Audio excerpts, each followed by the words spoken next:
ఇక ఎగవేతలు ఎవరు ఎగవేతలువా ఇచ్చిన హామీలను నెరవేర్చాలని చెప్పి ప్రతిరోజు సన్నబియ్యం మీ ఆయంలో పెట్టిర్రా, మీ నాయన పెట్టిండా, రేషన్ కార్డులు ఇచ్చిర్రా, ఇంద్రమ్మ ఇల్లులు ఇచ్చిర్రా. ఎగవేతలు మాయగావు.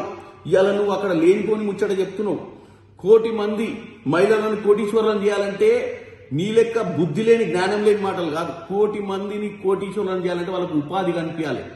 లెక్కేసుకొని 1 కోటి మందికి 1 కోటి ఎంత ఇద్దని లెక్కేసుకొని గిన్ని కోట్లు ఏడుని అంటున్నావు. అంటే గిది నీ ఆలోచన. 1 కోటి మందిని కోటీశ్వరులను చేయాలంటే 1 కోటి రూపాయలు ఇచ్చుడు కాదు కేటీఆర్. 1 కోటి మందిని కోటీశ్వరులు ఇవ్వాలంటే ఇట్లా తెలంగాణ రైజింగ్ సమిట్లు పెట్టి అవి పెట్టి ఇవి పెట్టి ఉద్యోగ అవకాశాలు క్రియేట్ చేసి మహిళలను వాళ్ళ కాళ్ళ మీద వాళ్ళు నిలబడేటట్టు ఉపాధి కల్పించాలన్న ఆలోచన ఈ రోజు రేవంత్ రెడ్డి గారు చేస్తున్నారు.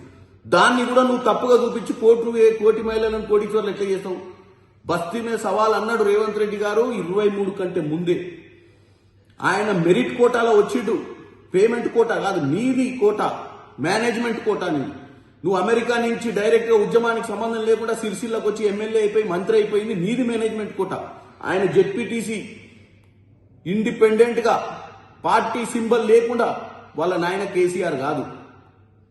అయినా కానీ ZPTC independent, MLC independent, MLA 2 సార్ల ఎంపీ, అతిపెద్ద లోక్సభ స్థానం మల్కాజ్గిరి నుంచి ఎంపీ అయి ఈరోజు ముఖ్యమంత్రి అయ్యిండు.